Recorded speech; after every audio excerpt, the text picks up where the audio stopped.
एक दिन माला परी बाजार से सामान लेकर घर लौट रही थी। तभी अचानक उसे रास्ते पर संजना नाम की एक परी दिखाई देती है। संजना परी बुरी तरह से घायल जमीन पर पड़ी थी और जोर जोर से मदद के लिए चिल्ला रही थी। बचाओ बचाओ, कोई मुझे बचाओ, ये जादूगर मुझे पकड़कर अपने साथ ले जा रहा है, कोई मेरी मदद करो। अरे नहीं, वो जादूगर उस मासूम परी को मार डालेगा, मुझे उसे बचाना होगा। उसके बाद माला परी उस जादूगर का रास्ता रोक लेती है। सुन जादूगर, इस मासूम परी को छोड़ दे, वरना मुझसे बुरा कोई नहीं होगा। अरे तू एक कमजोर सी परी मेरा क्या बिगाड़ लेगी। अच्छा हुआ तू मेरे सामने आ गई। अब इस परी के साथ साथ मैं तुझे भी अपने साथ ले जाऊंगा। लेकिन तभी माला परी जमीन पर पड़ी धूल उठाकर जादूगर की आंखों में डाल देती है। अरे ये तूने क्या किया, मुझे कुछ भी नहीं दिखाई दे रहा। फिर माला परी जादूगर के पैर पकड़कर उसे धड़ाम से जमीन पर गिरा देती है। फिर वो जादूगर के मुंह पर जोर जोर से मुक्के मारने लगती है और उसके बाद माला परी बगल में पड़ा पत्थर उठाकर जादूगर के सर पर जोर से वार कर देती है, जिस वजह से वो जादूगर वहीं पर बेहोश हो जाता है। फिर संजना परी माला परी से बोली, मेरी जान बचाने के लिए तुम्हारा बहुत बहुत शुक्रिया परी, तुम मेरे साथ चलो। उसके बाद संजना परी माला परी को अपने घर ले जाती है। संजना परी का घर बहुत ही आलीशान था, वो अमीर परियों के इलाके में बना हुआ था। फिर संजना परी माला परी को अपने कमरे में ले जाकर उसे ढेर सारे स्वादिष्ट पकवान खिलाती है। अरे वाह, तुम्हारा घर तो बहुत ही बड़ा और सुंदर है, तुम्हारे पास तो हर चीज की सुविधा है। क्यों, तुम्हारे पास ये सब चीजें नहीं है क्या? नहीं नहीं, मैं तो बहुत ही गरीब हूँ, टूटे फूटे मकान में अपने माता पिता के साथ रहती हूँ। हमें 2 वक्त का खाना मिल जाए वही हमारे लिए बहुत है। आज से तुम मेरी सहेली हो, मैं तुम्हें रोजाना स्वादिष्ट खाना खिलाऊंगी। तभी अचानक वहाँ पर संजना परी के माता पिता आ जाते हैं। माला परी के पुराने कपड़े और उसका सांवला रंग देखकर वो दोनों मुंह बना लेती है। फिर संजना परी की माँ इशारे से संजना को अपने कमरे में ले जाती है और उसे डांटने लगती है। वो भिखारी परी कौन है और तू उसे घर क्यों लेकर आई है? माँ, आज एक जादूगर मुझे जान से मारना चाहता था, उसने मेरी जान बचाई है, इसलिए मैं उसे अपने घर लेकर आई हूँ। ठीक है, उसे कुछ सोने के सिक्के देकर यहाँ से भगा दे। तुझे गरीब बदसूरत परियों से सख्त नफरत है, उससे सुंदर तो हमारे घर की नौकरानियाँ हैं। अपनी माँ के मुँह से इस तरह की कड़वी बातें सुनकर संजना परी को बहुत दुख होता है। फिर वो माला परी को लेकर घर से बाहर चली जाती है और उसके साथ बहुत एंजॉय करती है। अगले दिन से संजना परी रोजाना माला परी से मिलने उसके घर जाने लगती है। संजना परी माला के लिए तरह तरह के पकवान लेकर जाती थी। इस तरह देखते ही देखते दोनों पक्की सहेलियां बन जाती हैं। एक दिन माला परी अपने घर के दरवाजे के सामने दुखी होकर रो रही थी। तभी वहाँ पर संजना परी आ जाती है। अरे क्या बात है माला, तुम इस तरह दुखी होकर क्यों रो रही हो? 2 दिन पहले हमारे घर में चोरी हो गई थी और हमारे घर के सारे पैसे चोर ले गए, जिससे मैं अपनी कॉलेज की फीस भी नहीं भर पाई, जिस वजह से मुझे कॉलेज से निकाल दिया गया। अरे ये तो बहुत बुरा हुआ, लेकिन मेरी रहते तुम्हें चिंता करने की कोई जरूरत नहीं है। मैं अपने कॉलेज में तुम्हारा एडमिशन करवा दूंगी, फिर हम दोनों एक साथ रोजाना कॉलेज जाया करेंगे। क्या तुम्हारे कॉलेज में तो एडमिशन लेने में बहुत पैसे लगेंगे, तुमसे इस तरह मदद लेना मुझे ठीक नहीं लग रहा। हम दोनों पक्की सहेलियां हैं, बुरे वक्त में एक दूसरे के काम आने में ही सच्ची सहेलियों की निशानी होती है। तुम चुपचाप मेरे साथ चलो। उसके बाद संजना परी माला परी का एडमिशन अपने कॉलेज में करवा देती है। संजना परी की क्लास में ही रिमझिम नाम की एक परी पढ़ती थी। वो संजना को बिल्कुल भी पसंद नहीं करती थी। अरे संजना, तो इस भिखारी परी को यहाँ क्यों लेकर आई है? मैंने इसका एडमिशन कॉलेज में करवा दिया है, अब से ये हमारे साथ ही पढ़ाई करेगी। ये सुनते ही रिमझिम परी और उसकी सहेली जोर जोर से हंसने लग जाती है। लगता है तेरा दिमाग खराब हो गया है। तुझे भिखारी परियों के साथ रहना बहुत अच्छा लगता है, लेकिन हमें ऐसी परियां बिल्कुल भी पसंद नहीं है। इसके फटे पुराने कपड़े देखकर तो मुझे घिन आ रही है। छी। हाँ, रिमझिम ने बिल्कुल ठीक कहा। ये गरीब परी हमारे बीच रहकर पढ़ाई नहीं कर सकती।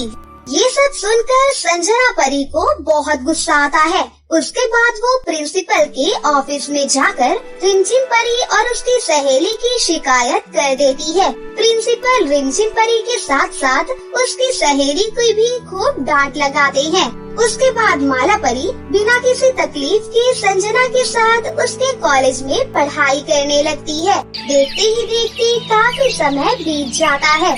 फिर दोनों सहेलियों के घर वाले उनकी शादी तय कर देते हैं। संजना और माला परी दोनों इस बात से बहुत खुश थीं।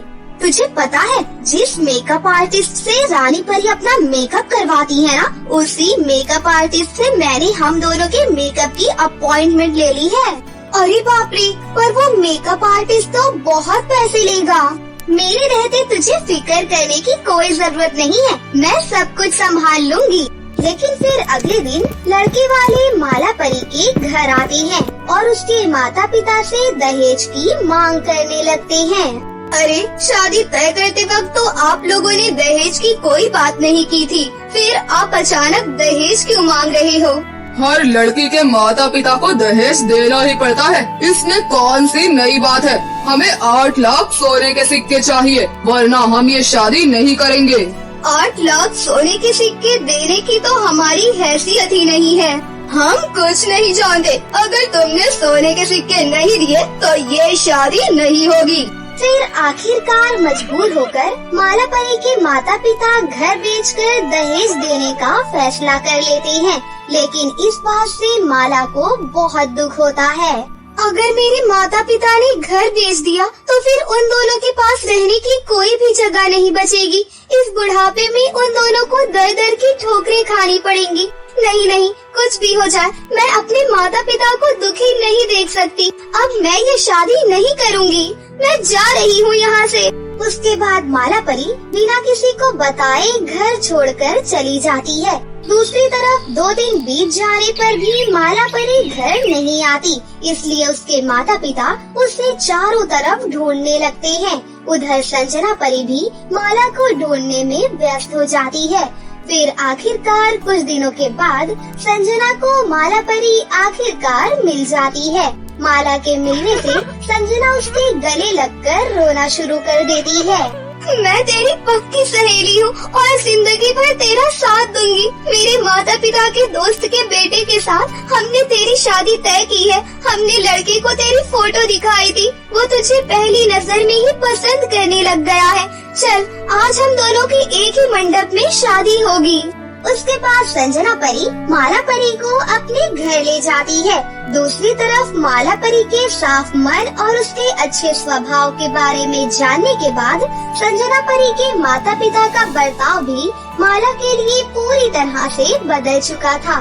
वो दोनों हंसी खुशी से संजना के साथ साथ माला की भी शादी एक ही मंडप में करवा देते हैं। इस तरह सब कुछ ठीक हो जाता है और दोनों परी सहेलियाँ अपने ससुराल जाकर हंसी खुशी से अपनी जिंदगी जीने लगती है। दोस्तों, आपने सिंड्रेला परी की तो कई कहानियाँ सुनी होंगी, लेकिन आज की सिंड्रेला परी की कहानी कुछ अलग है। तो चलिए दोस्तों, आज की ये अनोखी कहानी देखते हैं। खाना तो बहुत ही लजीज है। मजा ही आ गया। हाँ। अरे सिंड्रेला, इतना सारा खाना तुम अकेले ही खा रही हो? ये तो बहुत ही कम है रानी जी।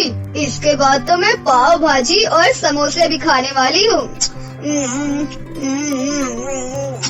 सिंड्रेला, इतना खाओगी तो फट जाओगी।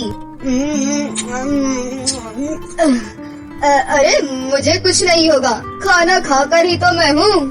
पर दिन भर ही खाते रहना सेहत के लिए अच्छा नहीं होता, थोड़ा कम खाया करो। वो तो मुझसे होगा ही नहीं। रानी परी बिल्कुल ठीक ही कह रही है सिंड्रेला, इतना खाओगी तो बड़ा पछताओगी। चल चल, तुम मुझे मत सिखा। पागल हो गई है तू? जब खाने से तुझे दिक्कत होगी तभी तुझे पता चलेगा। रानी परी और ट्विंकल परी ने सिंड्रेला परी को काफी समझाने की कोशिश की, लेकिन उसने दोनों की बातों को नजरअंदाज कर दिया। उसे बस अपना खाना ही दिखाई देता था। बस वो दिन भर अलग अलग खाने की फरमाइश किया करती थी। ऐसे ही एक दिन की बात है, सभी बच्चे और परियां गार्डन में खेल रही थी और यहाँ सिंड्रेला एक जगह पर बैठकर सबको खाते हुए देख रही थी। वाह, बहुत अच्छा खेल रहे हो तुम सभी अच्छे से खेलो, अच्छे से। तभी ट्विंकल परी उसके पास आती है और बोलती है, चल सिंड्रेला तू भी खेल हमारे साथ। अरे नहीं नहीं, मैं तो बस खाना ही जानती हूँ, ये खेलना वेलना मेरे बस की बात नहीं है। अरे कोई बात नहीं, थोड़ा तो खेल ले, अगर मन ना लगे तो वापस आकर बैठ जाना। अरे नहीं यार, मुझसे ना हो पाएगा, तू जाकर खेल। अरे चली जाओ सिंड्रेला, क्या पता तुम्हें अच्छा लगे।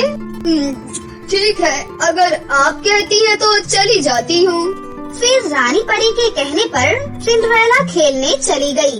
कुछ ही मिनटों में सिंड्रेला की हालत खराब होने लगी। अब मुझसे और खेला नहीं जा रहा, मैं तो बहुत थक गई हूँ और मुझे भूख भी लग रही है।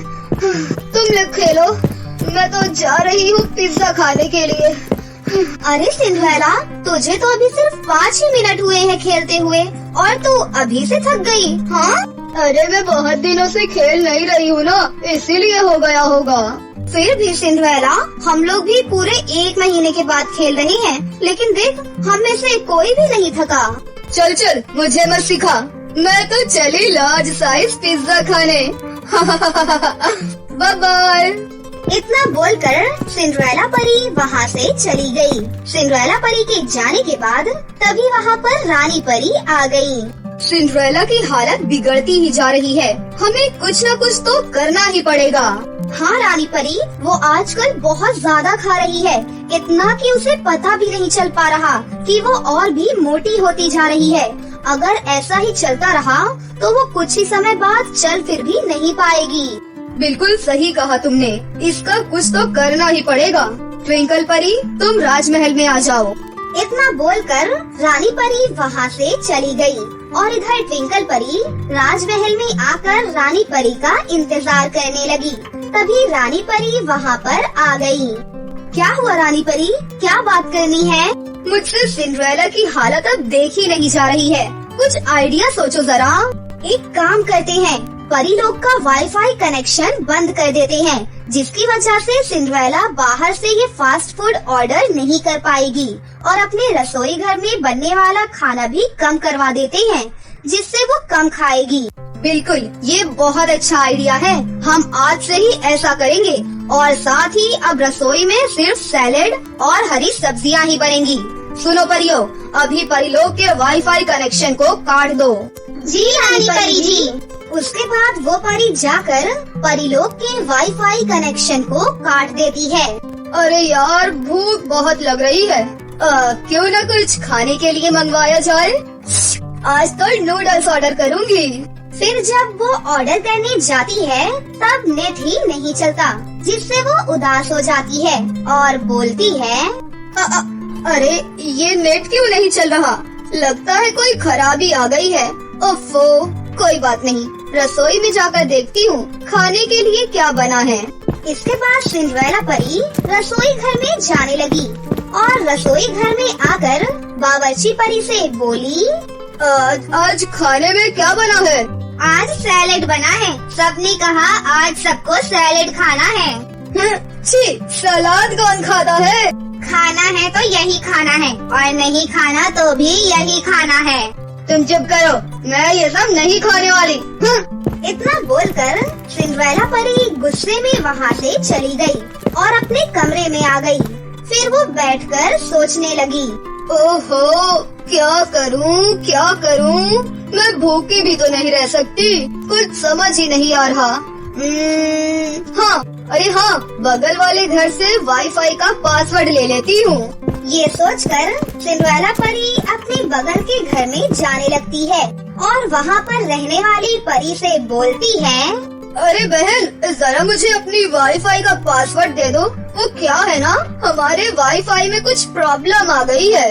उसके बाद वो परी सिंड्रेला परी को पासवर्ड बताने लगी और सिंड्रेला परी ने अपने मोबाइल में पासवर्ड डाल दिया। फिर वो उस परी का शुक्रिया अदा करती है और वहाँ से खुशी खुशी चली जाती है। लेकिन कुछ देर के बाद सिंड्रेला परी के कमरे में रानी परी और ट्विंकल परी आ जाती हैं, पर वहाँ का नजारा देखकर वो दंग रह जाती हैं। अरे सिंड्रेला, ये तुमने कहाँ से मंगवाया? अरे वो अपना नेट चल नहीं रहा था ना, तो मैंने बगल वाले घर से पासवर्ड मांगकर ये सब ऑर्डर कर लिया। बस अब बहुत हो गया सिंड्रेला, हम तुम्हारी कब से मदद करने की कोशिश कर रहे हैं और तुम हो कि बात ही नहीं समझना चाहती। अरे क्या हो गया रानी परी, तुम खा खा कर मोटी भैंसी होती जा रही हो, क्या तुम्हें दिखाई नहीं देता?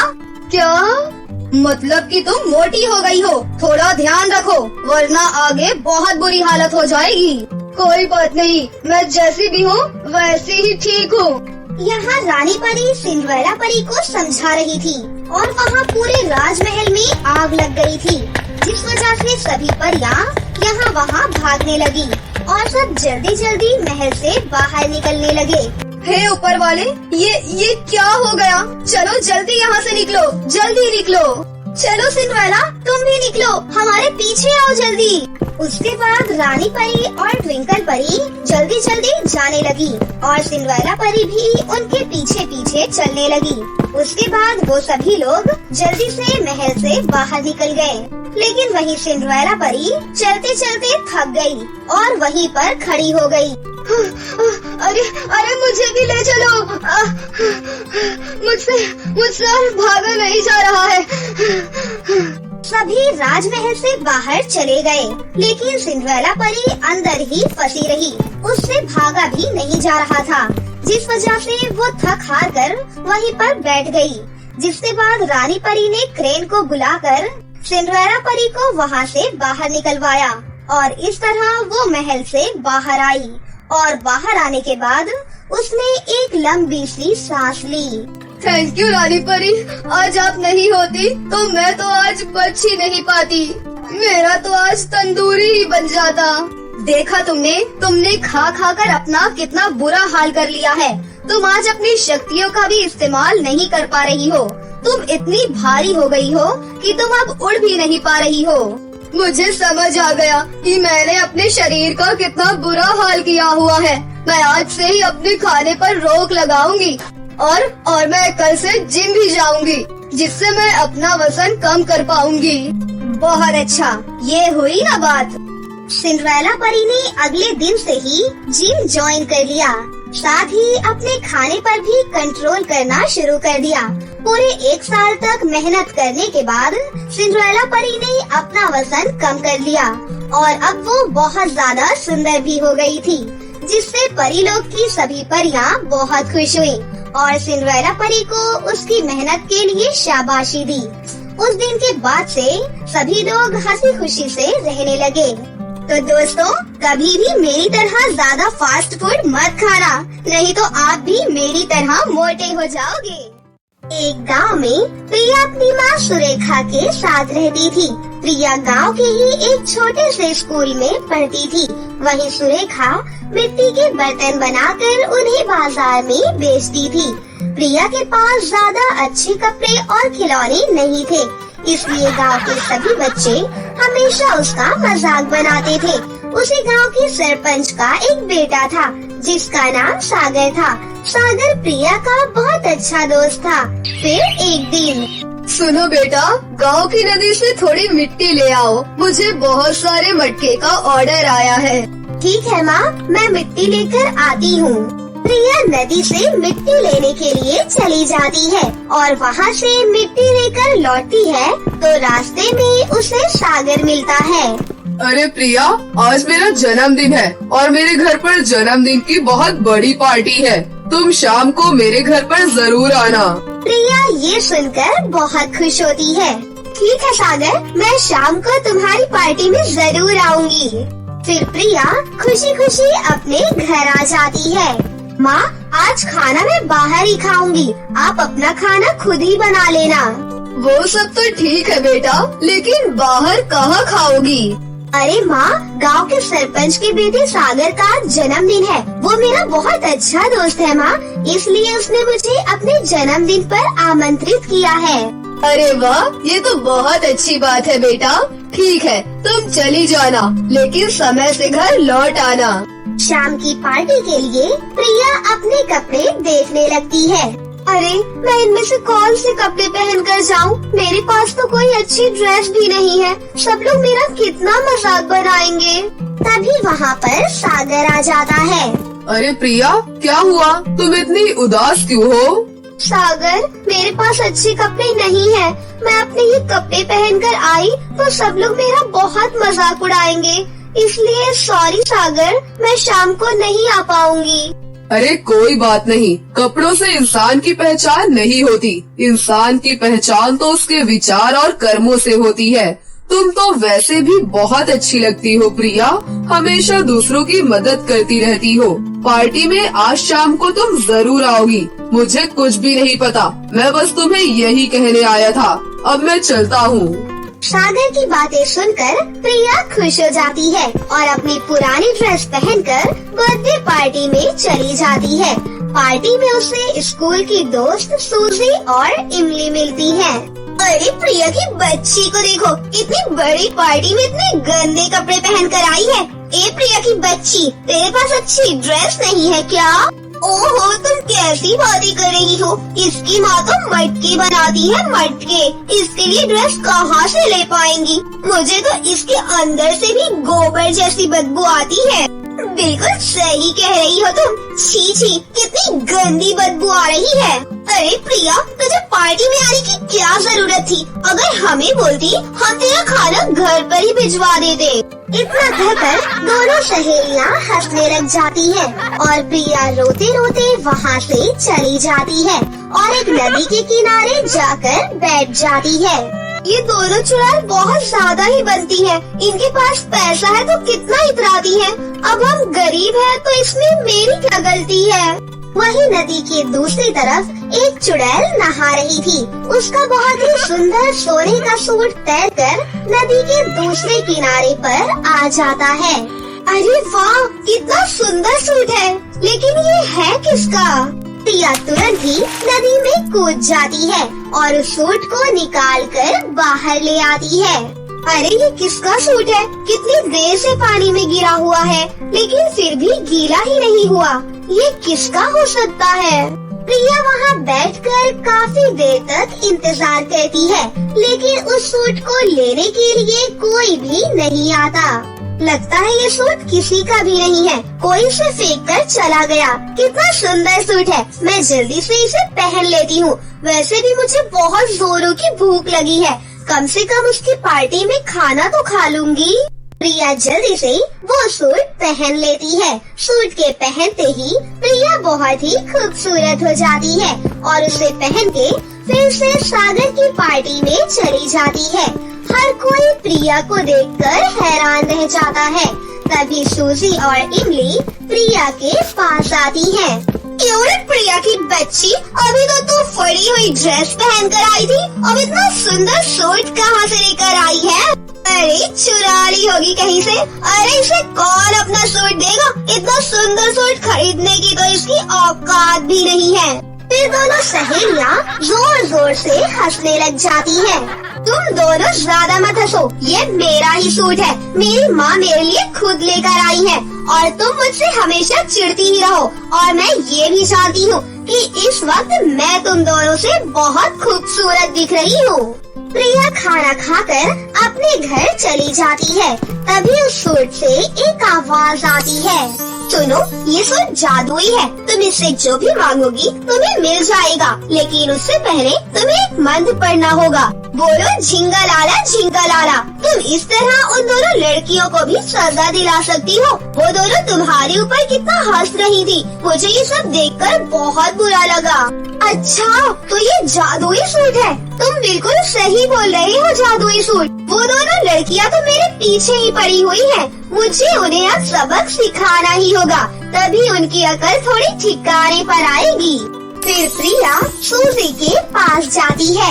ए भिखारन, तू यहाँ क्या करने आई है? मैं तुझे तेरे कर्मों की सजा देने आई हूँ। झिंगा लाला। तभी सूजी प्रिया के वश में हो जाती है। जी मालकिन, बताइए मालकिन, मैं क्या कर सकती हूँ आपके लिए? अरे वाह, ये तो सच में जादुई सूट है। ये जंगली बिल्ली मेरे वश में हो गई है, लेकिन मैं इससे कुछ ऐसा करवाऊंगी जिससे इसकी अकल ठिकाने आ जाएगी। अरे हाँ, ये मुझे गोबर बोल रही थी ना, यही सही मौका है। बाहर भैंस का गोबर पड़ा हुआ है, जाओ जाकर उसे उठाओ और उस गोबर को अपने मुंह से लगाओ। जी मालकिन, जैसी आपकी आज्ञा। फिर सूजी बाहर जाकर भैंस के गोबर को उठाकर मुंह पर लगा लेती है। ये देखकर प्रिया जोर जोर से हंसने लग जाती है। तुझे तो सबक सिखा दिया, अब बारी इमली की है। उसके बाद प्रिया इमली के पास जाती है।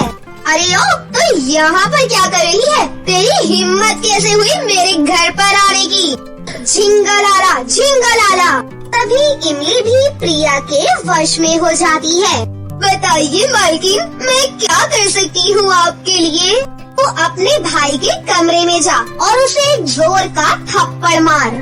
जी ठीक है मालकिन। तभी इमली अपने भाई के कमरे में जाती है और उसे जोर का थप्पड़ मारती है। तेरी इतनी हिम्मत, तू मुझे थप्पड़ मारेगी? इमली का भाई इमली को 2 थप्पड़ मारता है, फिर इमली भी उसे 2 थप्पड़ मारती है। ये देखकर प्रिया बहुत खुश हो जाती है और अपने दोस्त सागर के पास जाती है और उसे जादुई सूट के बारे में सारी बातें बताती है। देखो प्रिया, तुम जैसी भी हो मुझे बहुत पसंद हो। रही बात कपड़ों की, तो कपड़े तो सिर्फ बाहरी दिखावा है। तुम्हारे अच्छे विचार और तुम्हारी अच्छाइयाँ मुझे बहुत अच्छी लगती है प्रिया। तुम्हें ये सब करने की कोई जरूरत नहीं है। तुम बिल्कुल सही बोल रहे हो सागर, मुझसे बहुत बड़ी गलती हो गई। अब मैं इस सूट को वहीं छोड़ कर आऊंगी जहाँ से मैं इसे लेकर आई हूँ। उसके बाद प्रिया अपने घर पर आ जाती है और उस सूट को उतार देती है। वो जादुई सोने के सूट को वापस लेकर जाने ही वाली थी कि वहीं दूसरी तरफ चुड़ैल अपने जादुई सोने के सूट को ढूंढते ढूंढते प्रिया के घर पर पहुंच जाती है। ए लड़की, मेरा जादुई सूट कहाँ पर है? चोर कहीं की, जल्दी से मेरा सूट मुझे वापस कर, नहीं तो तुझे सीधा ऊपर पहुँचा दूंगी। अरे आप ये कैसी बातें कर रही हो? भला मेरी बेटी आपके सूट को क्यों लेकर आएगी? और अगर आप मुझसे पूछना चाहती हैं, तो मैं आपका सूट वूट लाकर क्यों पहनूंगी? बकवास बंद कर बुड्ढी, तू मेरा मजाक बना रही है। चुपचाप मेरा जादुई सूट मुझे वापस दे दे, मैं तुझे आखिरी बार बोल रही हूँ। मेरा यकीन कीजिए, मैं सच बोल रही हूँ, मेरे पास कोई सूट नहीं है। लगता है तू ऐसे बिल्कुल नहीं मानेगी। तभी वहाँ पर प्रिया आ जाती है। ठहरो, मेरी माँ को कुछ भी मत कहना। इस बैग में तुम्हारा जादुई सोने का सूट है और ये सूट मुझे नदी के किनारे मिला था। उसके बाद प्रिया चुड़ैल को वो सारी बातें बता देती है। प्रिया की बातें सुनकर चुड़ैल खुश हो जाती है। मैं तुझसे खुश हुई लड़की। उसके बाद चुड़ैल अपने जादू से जादुई चांदी का सूट प्रकट करती है। ये ले लड़की, ये मेरी तरफ से तेरे लिए एक तोहफा है। ये जादुई चांदी का सूट है, तो इससे जो भी मांगेगी ये तेरी सारी इच्छाएं पूरी करेगा। इतना कहकर चुड़ैल वहाँ से चली जाती है और जादुई चांदी के सूट से प्रिया के घर में अब किसी भी चीज की कोई कमी नहीं होती। फिर वो हंसी खुशी से अपनी जिंदगी जीने लगती है। बहुत समय पहले परिदेश में नायरा नाम की एक बहुत ही शक्तिशाली परी रहा करती थी। फिर एक दिन परी अपने जादुई कपड़े धोकर उन्हें सुखाने के लिए रस्सी के ऊपर टांग देती है और वहाँ से चली जाती है। लेकिन दोपहर में अचानक वहाँ पर बहुत तेज तूफान आ जाता है और उन कपड़ों के बीच टंगा जादुई नायरा सूट तूफान के साथ में हवा में उड़ जाता है। फिर हवा में उड़ते उड़ते वो जादुई नायरा सूट पृथ्वी की एक नदी के किनारे पहुँच जाता है। अरे वाह, यहाँ का नजारा तो बहुत खूबसूरत है।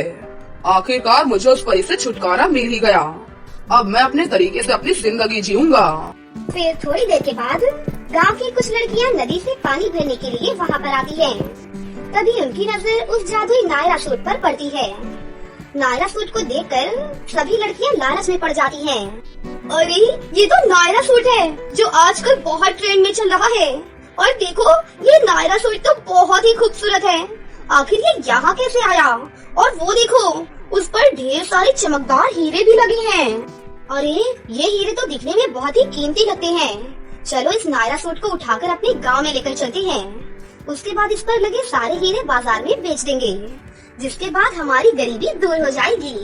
उसके बाद वो सभी लड़कियां उस जादुई नायरा सूट को उठाने के लिए उसके पास जाने लगती हैं। लेकिन तभी अचानक वो जादुई नायरा सूट एक विशाल नायरा सूट के रूप में बदल जाता है। अच्छा, तो तुम सब मुझे पकड़कर अपने साथ अपने गांव में लेकर जाना चाहती हो? तुम सब गंदी लड़कियां हो। तुम्हारे पुराने कपड़ों से कितनी बदबू आ रही है। छी छी, मुझसे दूर रहो तुम लोग। अरे ये तो बात करने वाला जादुई नायरा सूट है। सुनो जादुई नायरा सूट, हम सब बहुत गरीब हैं। अगर तुम हमें सिर्फ एक एक हीरे ही दे दोगे तो हमारी गरीबी हमेशा के लिए दूर हो जाएगी। कृपया करके हमें हीरे दे दो। लेकिन वो जादुई नायरा सूट अपनी शक्ति से उन सभी लड़कियों के बालों में आग लगा देता है। देखते ही देखते सभी लड़कियों के बाल पूरी तरह से जल जाते हैं और वो सभी गंजी बन जाती हैं। फिर वो सभी लड़कियां रोते हुए वहाँ से भाग जाती हैं। उस दिन के बाद से जादुई नायरा सूट उस नदी पर कब्जा कर लेता है। फिर जब भी कोई इस नदी के पास पानी भरने के लिए या मछली पकड़ने के लिए जाता तो जादुई नायरा सूट उसे डरा कर वहाँ से भगा देता था। इस तरह घमंडी नायरा सूट की वजह से गांव के सभी लोग बहुत ज्यादा परेशान हो गए थे, क्योंकि उस इलाके के ज्यादातर लोग नदी से मछलियाँ पकड़कर अपना गुजारा किया करते थे। फिर एक दिन ये बात उस राज्य की राजकुमारी को पता चलती है। अपनी प्रजा का दुख राजकुमारी से देखा नहीं जाता और वो उस घमंडी नायरा सूट को पकड़कर महल लाने का फैसला करती है। उसके बाद राजकुमारी अपने सैनिकों के साथ उस जादुई नायरा सूट को पकड़ने के लिए नदी के किनारे पहुंच जाती है। मुझे पता चल गया है कि तू लोगों को परेशान कर रहा है। अब मैं तुझे नहीं छोड़ूंगी। मुझसे नहीं बच सकता है अब तू। चलो सैनिकों, इसे रस्सियों से बांधकर महल में लेकर चलो। तुम्हारी मुझसे इस तरह बदतमीजी से बात करने की हिम्मत कैसे हुई? मुझे बहुत गुस्सा आया है। राजकुमारी, अब मैं तुझे नहीं छोड़ूंगा। उसके बाद जादुई नायरा सूट अपनी शक्ति से वहाँ मौजूद सभी सैनिकों को रस्सी से बांध देता है और उन्हें हवा में उड़ाकर नदी में फेंक देता है और वो सैनिक पानी में डूबने लगते हैं। अब देख राजकुमारी, मैंने तेरे सारे सैनिकों को नदी में फेंक दिया। अगर अब तू अपने आप को बचाना चाहती है तो जमीन पर घुटने टेक दे और नाक रगड़कर मुझसे माफी मांग। तभी मैं तुझे माफ करने के बारे में सोचूंगा। लेकिन राजकुमारी अपनी तलवार निकालकर उस जादुई नायरा सूट पर हमला करने के लिए आगे बढ़ती है। तभी जादुई नायरा सूट राजकुमारी की तलवार को अपने वश में कर लेता है। फिर जादुई नायरा सूट राजकुमारी की तलवार से उसके दोनों हाथों को काट देता है। अरे नहीं, ये क्या हो गया? इसने तो मेरे दोनों हाथ ही काट दिए। अब मैं क्या करूं? अरे और ठहर जा, अभी मैं तेरा सर भी काट दूंगा। लेकिन तभी अचानक वहाँ पर नायरा परी आ जाती है। नायरा परी को देखकर जादुई नायरा सूट डर जाता है। तभी नायरा परी अपनी जादुई छड़ी घुमाकर जादुई नायरा सूट के ऊपर आग लगा देती है। अरे मर गया रे, मेरी मालकिन कहाँ से आ गई? अरे कोई बचाओ मुझे, अरे कोई तो बचाओ, मैं जल जाऊंगा। फिर देखते ही देखते वो जादुई नायरा सूट पूरी तरह से जलकर राख के ढेर में बदल जाता है। उसके बाद नायरा परी राजकुमारी के कटे हुए हाथों को उनके शरीर में फिर से जोड़ देती है, जिससे राजकुमारी बहुत खुश होती है। उसके बाद परी हवा में उड़ते हुए पास के गांव में जा पहुंचती है और उन लोगों से जादुई नायरा सूट की तरफ से माफी मांगती है। फिर परी वहाँ मौजूद सभी गंजी लड़कियों के सर पर सुंदर सुंदर बाल प्रकट कर देती है। साथ ही उन सभी को ढेर सारे सोने के सिक्के देकर वापस अपने परिदेश चली जाती है। इस तरह घमंडी नायरासुर को उसके किए की सजा मिल जाती है। दूसरी तरफ अब सभी गरीब लड़कियां अमीर बनकर एक खुशहाल जीवन जीने लगती हैं। तो दोस्तों, कैसी लगी आपको हमारी ये कहानी? अगर आपको हमारी कहानी अच्छी लगी हो तो इसे जरूर लाइक करें, साथ ही हमारे चैनल को सब्सक्राइब भी कर लें और बेल आइकन को दबाना ना भूलें। मिलते हैं अगली वीडियो में।